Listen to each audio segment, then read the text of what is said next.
नमस्कार, छत्तीसगढ़ कौशल्या भूमि में स्वागत है आपका। मैं हूं आपके साथ प्रियंका मिश्रा। बुलेटिन की करेंगे शुरुआत। ईडी की छापेमारी और चावल घोटाले के मामले में मुख्यमंत्री भूपेश बघेल ने भाजपा नेता और गृह मंत्री अमित शाह पर निशाना साधा है, जिसमें उन्होंने कहा है कि ये सब गृह मंत्री अमित शाह के इशारे पर हो रहा है। सोशल मीडिया प्लेटफॉर्म एक्स पर उन्होंने लिखा कि ईडी ने एक बार फिर से मनगढ़ंत आरोप लगाकर बीजेपी को चुनावी मुद्दा दिया है। ईडी ने 10-12 राइस मिलरों के बयान लेकर अनुमान लगा लिया है कि एजेंसी ने 2200 मिलरों के बयान दर्ज कर लिए, फिर भी किसी आंकड़े की बात करें। साथ ही उन्होंने कहा कि रमन सिंह 15 साल मुख्यमंत्री रहे हैं, लेकिन उनके बयान से जाहिर है कि उन्हें कामकाज का अंदाजा अभी नहीं हुआ है।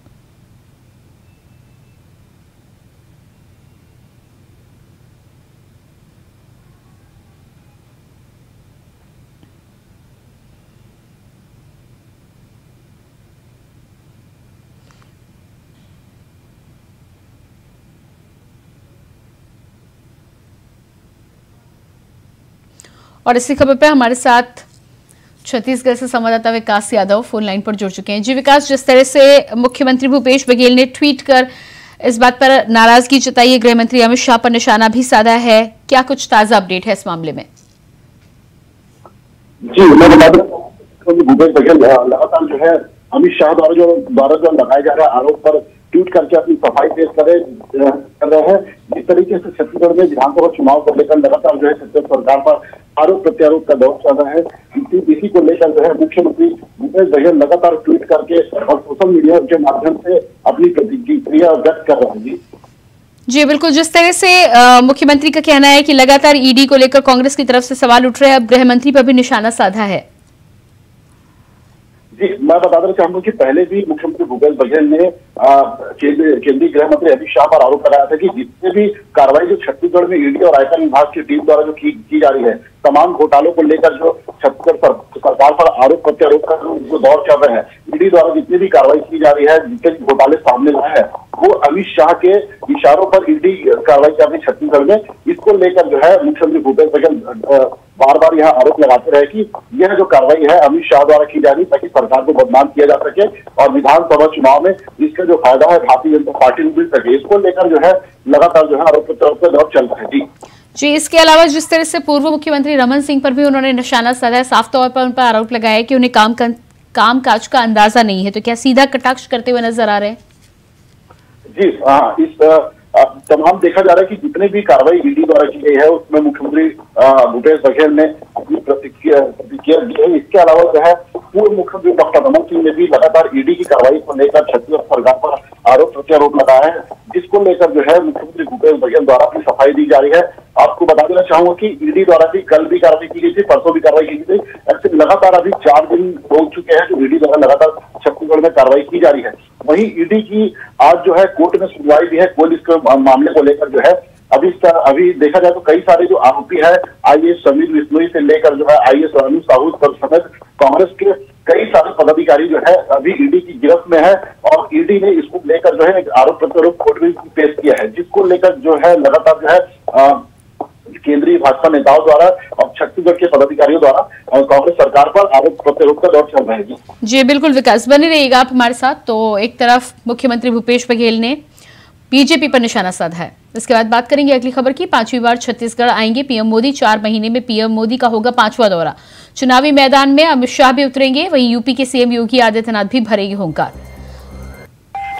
तो मध्य प्रदेश छत्तीसगढ़ में जिस तरह से चुनावी जंग शुरू हो चुकी है, चुनाव की तिथियां भी अब नजदीक आ चुकी हैं, ऐसे में भारतीय जनता पार्टी भी कोई कोर कसर नहीं छोड़ना चाहती। 4 महीने में पीएम का जहां 5वां दौरा हो रहा है, वहीं यूपी के सीएम योगी आदित्यनाथ भी प्रचार प्रसार में उतरेंगे। साथ ही साथ चुनावी मैदान में अमित शाह भी उतरते हुए नजर आ रहे हैं। एक के बाद एक स्टार प्रचारकों का होगा जमावड़ा। और इसी खबर पर हमारे साथ विकास यादव लगातार बने हुए हैं। जी विकास, भारतीय जनता पार्टी की यदि बात करें तो चुनाव की तारीखें जैसे जैसे नजदीक आ रही हैं, वैसे ही चुनावों का दौर भी शुरू हो रहा है। तमाम बड़े नेता आ रहे हैं, प्रधानमंत्री का 5वां दौरा, और वहीं गृह मंत्री अमित शाह भी अपना डेरा जमाएंगे, मुख्यमंत्री योगी आदित्यनाथ भी पहुंचेंगे। जी, मैं बता देना चाहूंगा कि भारतीय जनता पार्टी ने छत्तीसगढ़ में सत्ता में वापसी के लिए जो है स्टार प्रचारकों की लिस्ट तैयार की है, जिसमें जो है केंद्रीय गृह मंत्री अमित शाह, प्रधानमंत्री नरेंद्र मोदी, भाजपा अध्यक्ष जेपी नड्डा समेत जो है हेमा मालिनी जैसे तमाम जो दिग्गज जो भाजपा के नेता है वे छत्तीसगढ़ में एक अपना जमावड़ा जमाएंगे। यहाँ पर जो है सत्ता वापसी के लिए जो है 90 विधानसभाओं पर एक खासा फोकस जो है इन स्टार प्रचारकों द्वारा किया जाएगा। साथ ही जो है भ्रष्टाचार के जो कांग्रेस के जो मामले है उसको उजागर करने के लिए स्टार प्रचारकों के एक विशेष प्रकार की जो है एक मुहिम अभियान छत्तीसगढ़ में चलाई जाएगी, जिससे जो है प्रदेश की जनता जो है भाजपा के बात में आ सके और कांग्रेस सरकार पर जो है उनका भरोसा कम हो सके। इस तरीके से जो है एक विशेष रणनीति के तहत जो है स्टार प्रचारकों की सूची तैयार की गई है। इन स्टार प्रचारकों को भारतीय जनता पार्टी द्वारा छत्तीसगढ़ में जो लगातार जो ईडी द्वारा कार्रवाई की जा रही है, जो तमाम मुद्दे जो उठाए जा रहे हैं उसको लेकर जो है खासा एक जनसभा आयोजित करके सरकार पर आरोप प्रत्यारोप दौर के लिए समिति गठित की गई है। इसको लेकर जो है पहले भी जो पदाधिकारी छत्तीसगढ़ आए हैं वो भी लगातार सरकार पर आरोप प्रत्यारोप लगाते रहे।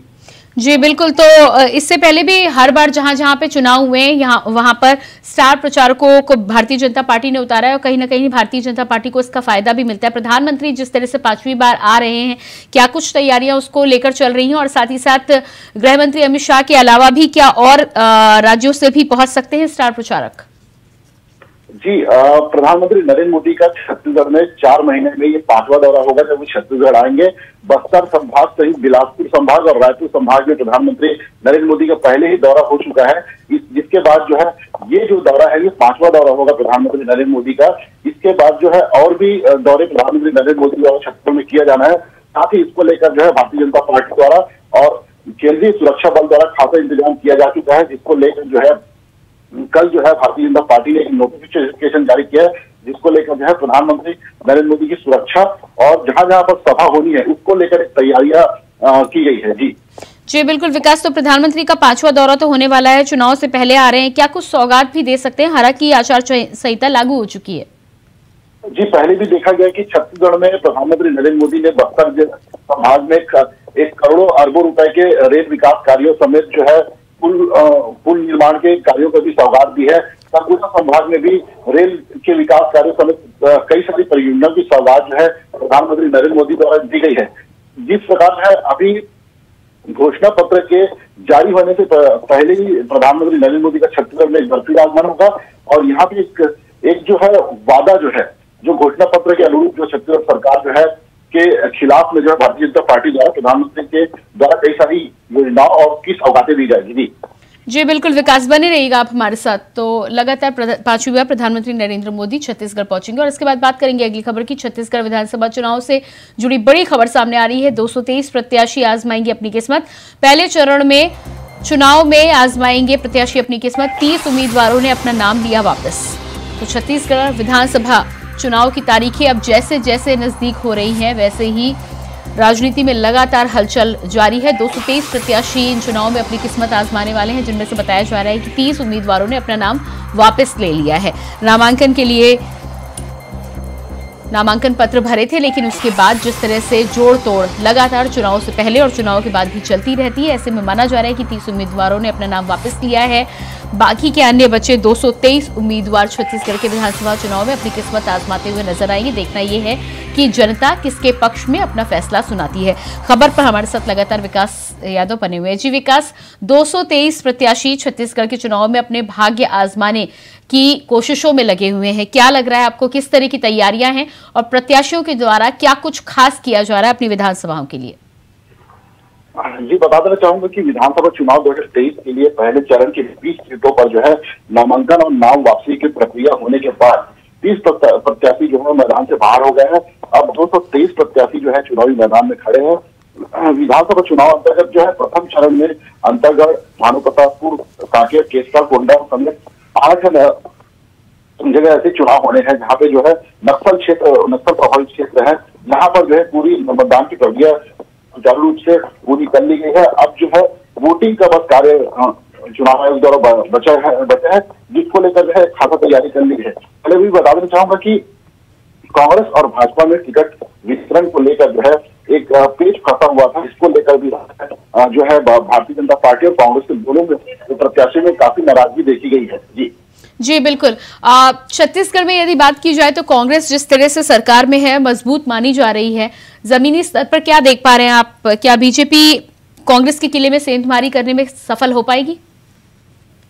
जी, जिस प्रकार जो है भारतीय जनता पार्टी ने अपने 86 प्रत्याशी के नामों का ऐलान किया है, उस प्रकार से देखा जा रहा है कि पूर्व में जो हारे हुए मंत्री है और जो विधायक है उनको भी इस बार टिकट दिया गया है।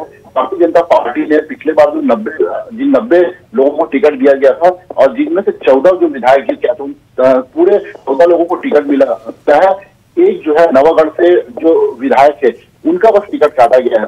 और साथ ही कांग्रेस में देखा जाए तो कांग्रेस ने अपने 71 सिटिंग एमएलए से जो है 22 सिटिंग एमएलए पर टिकट काट दिया है। जी, इसको लेकर जो है एक भारतीय जनता पार्टी ने कांग्रेस पर आरोप लगाया। विकास, इस तमाम जानकारी के लिए आपका बहुत बहुत शुक्रिया। बुलेटिन में आगे बढ़ेंगे, लेकिन इससे पहले रुकते हैं एक छोटे से ब्रेक के लिए, फौरन हाजिर होते हैं। ब्रेक के बाद बात करेंगे अगली खबर की। इंडिगो एयरलाइंस की कनेक्टिंग फ्लाइट शुरू हो चुकी है। रायपुर से जैसलमेर के लिए कनेक्टिंग फ्लाइट शुरू। दुर्गापुर के लिए नई फ्लाइट की भी होगी शुरुआत। 29 अक्टूबर से शुरू होगी फ्लाइट। इंडिगो एयरलाइंस को लेकर अहम जानकारी। इंडिगो एयरलाइंस की कनेक्टिंग फ्लाइट की शुरुआत हो चुकी है। रायपुर से जैसलमेर के लिए कनेक्टिंग फ्लाइट शुरू। 29 अक्टूबर से शुरू होगी फ्लाइट। दुर्गापुर के लिए भी नई फ्लाइट की होगी शुरुआत।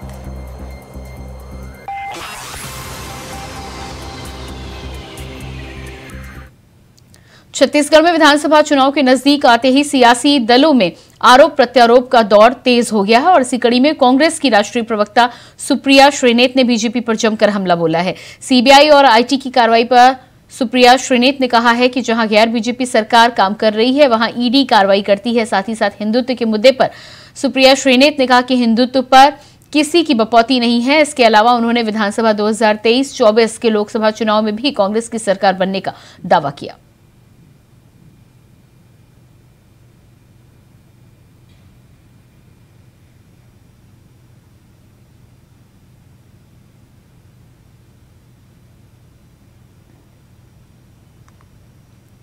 तो कांग्रेस की प्रवक्ता सुप्रिया श्रीनेत ने सीधे भारतीय जनता पार्टी पर हमला बोला। उनका साफ कहना है कि हिंदुत्व की बात जो भारतीय जनता पार्टी कहती है वो किसी का एकाधिकार नहीं है। साथ ही साथ उन्होंने 2023 और 24 के चुनावों को लेकर भी यहां पर सीधे सीधे इस बात का ऐलान किया है कि कांग्रेस दोनों ही चुनावों में बेहतर प्रदर्शन करने जा रही है और अपनी सरकार बनाएगी।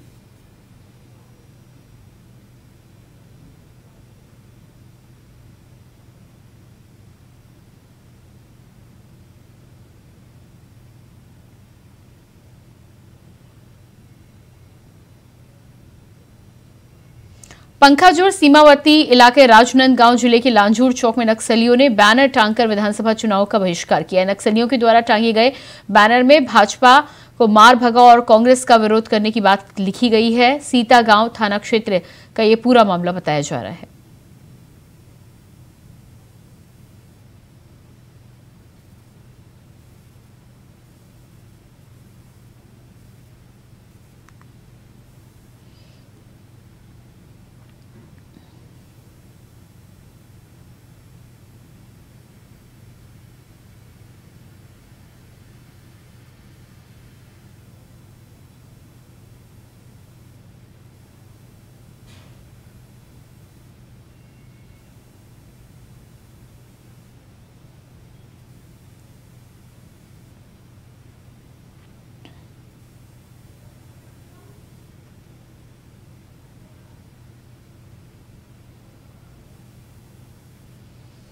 छत्तीसगढ़ विधानसभा चुनाव 2 चरणों में होने जा रहा है, जिसको लेकर भाजपा और कांग्रेस दोनों ने ही अपना पूरा जोर लगा दिया है। जैसा कि चुनाव से पहले ही भूपेश बघेल ने घोषणा की कि सरकार अगर बनती है तो किसानों का कर्ज माफ किया जाएगा, जिसको लेकर बालोद के बीजेपी प्रत्याशी राकेश यादव ने तंज कसते हुए कहा है कि किसानों का कर्ज माफ सिर्फ कोऑपरेटिव बैंक का ही हुआ है और दूसरे बैंक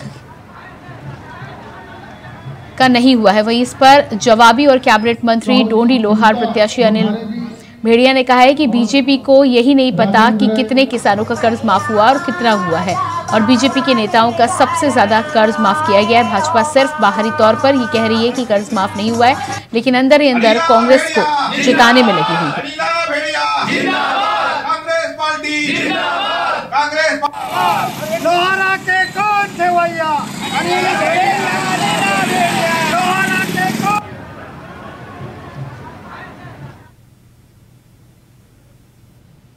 और इसके बाद बात करेंगे अगली खबर की। बलौदाबाजार से खबर। बलौदाबाजार जिले के तीनों विधानसभा सीटों के कांग्रेस प्रत्याशियों का नामांकन एक साथ दाखिल होगा। इसको लेकर जिला कांग्रेस अध्यक्ष हितेंद्र ठाकुर ने बताया कि तीनों उम्मीदवारों के द्वारा एक साथ प्रदेश के मुख्यमंत्री भूपेश बघेल की मौजूदगी में नामांकन दाखिल किया जाएगा, जिसमें बलौदाबाजार से कांग्रेस के प्रत्याशी शैलेश नितिन त्रिवेदी, भाटापारा विधानसभा से कांग्रेस के प्रत्याशी इंद्र साव और कसरौल विधानसभा से कांग्रेस प्रत्याशी संदीप साहू का नामांकन होगा।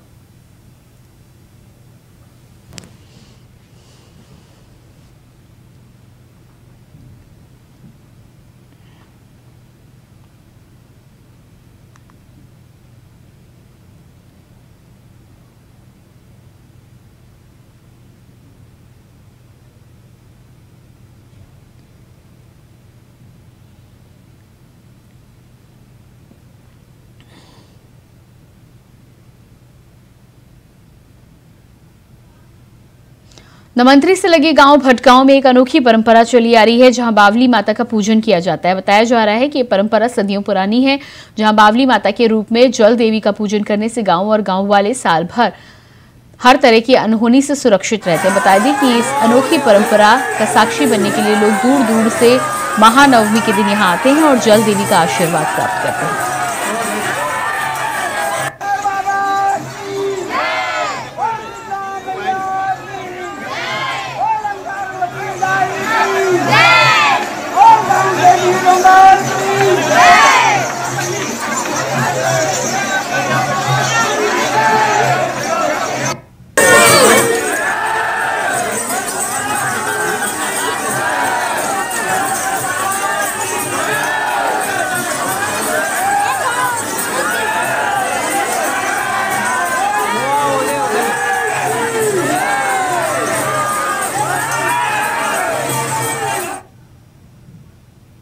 जगदलपुर विधानसभा 86 से कांग्रेस की युवा प्रत्याशी जतिन जायसवाल ने सुबह दंतेश्वरी मंदिर में पूजा अर्चना की है और दत्था घाटी झीरम शहीद स्मारक पहुंचे, जहां पर उन्होंने शहीदों को नमन करते हुए प्रचार प्रसार की शुरुआत की।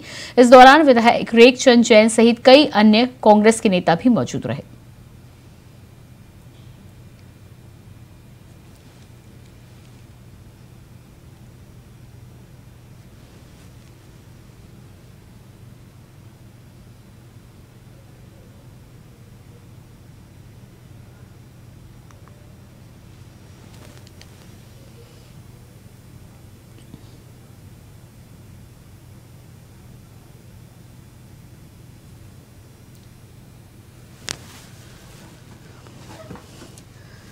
तो आपको बता दें कि जगदलपुर में आरोपी को गिरफ्तार किया गया है। पुलिस ने आरोपी को गिरफ्तार किया है। बताया जा रहा है कि अवैध शराब बिक्री के मामले में आरोपी को गिरफ्तार किया गया था। पुलिस ने इस पूरे मामले में छानबीन करते हुए अवैध शराब के साथ जगह से मुखबिर की सूचना पर आरोपी को गिरफ्तार किया है।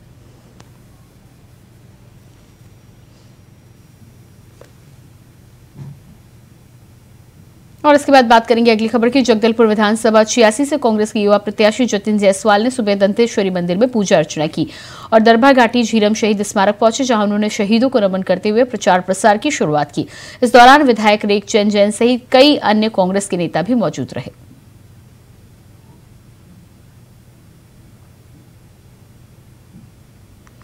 तो जगदलपुर में कांग्रेस के नेता पहुंचे थे, जहां पर उन्होंने प्रचार प्रसार की शुरुआत की है। उनके साथ रेखचंद जैन भी मौजूद थे। कांग्रेस के युवा प्रत्याशी जतिन जायसवाल ने अपने प्रचार प्रसार की शुरुआत शहीद स्मारक पर माथा टेकने के बाद की है। इसके अलावा दंतेश्वरी मंदिर में भी पूजा अर्चना करने के लिए पहुंचे। भारी संख्या में उनके साथ समर्थक भी इस मौके पर मौजूद थे।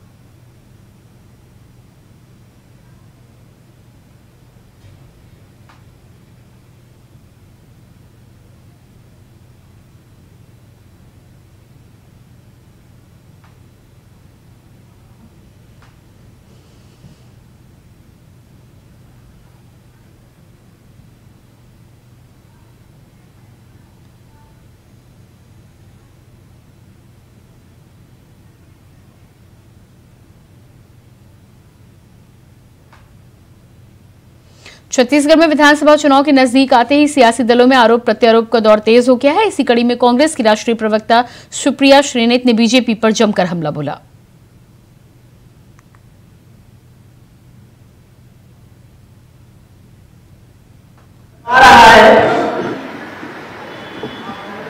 और बहुत सारी बातें इस चुनाव में जो सुनने में आ रही हैं, वो सोचने को मजबूर करती है कि सरकारें क्यों बनाई जाती हैं।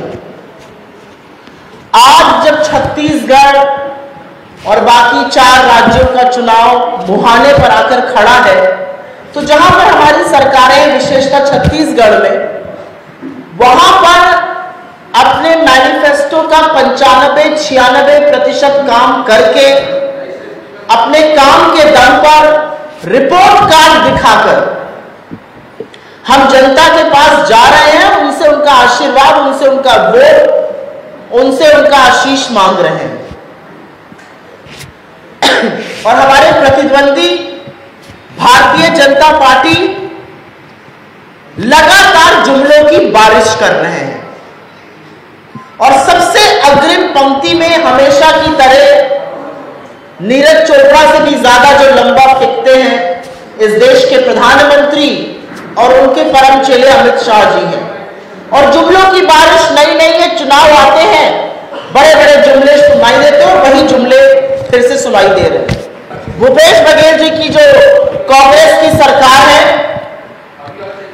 उन्होंने 40 लाख लोगों को गरीबी की सीमा रेखा से ऊपर किया है और यह बहुत बड़ा कीर्तिमान है।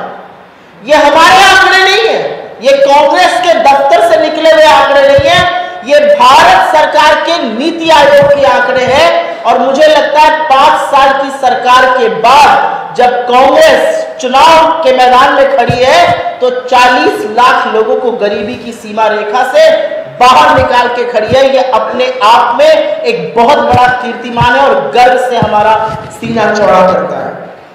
हमने 44 लाख परिवारों को बिजली बिल हाफ का लाभ पहुंचाया और उनके 4000 करोड़ रुपए की बचत कराई। ध्रुवीकरण वो अंतिम पैंतरा है जब भारतीय जनता पार्टी के पास कोई मुद्दा नहीं है, सरकार को घेरने के लिए एक भी ऐसी चीज नहीं है जिसमें वो सरकार के साथ को घेर सके, सरकार पर आरोप लगा सके। तो अपने घटक दल ईडी और सीबीआई से जब बात नहीं बन रही है तो वो ध्रुवीकरण करते हैं। लेकिन इस देश की जनता, ये देश की जनता बहुत समझदार है। ये देश की जनता समझती है कि मुद्दा बेरोजगारी, महंगाई, आर्थिक असमानता, किसानों का भला, मुद्दा ये है, मुद्दा ध्रुवीकरण नहीं है। और वो ध्रुवीकरण की बात किससे कर रहे हैं? हम तो अपने आप को कहते हैं, मैं तो उत्तर प्रदेश से आती हूं जहां पर श्री राम का अयोध्या है और यहां पर श्री राम का ननिहाल है, और हमें तो आज तक रामगमन पथ के बारे में पता नहीं था, वो हमारी सरकार ने किया। कौशल्या माता के मंदिर का जीर्णोद्धार हमारी सरकार ने किया। और इसी के साथ फिलहाल इस बुलेटिन में इतना ही। खबरों का सिलसिला जारी रहेगा। नमस्कार।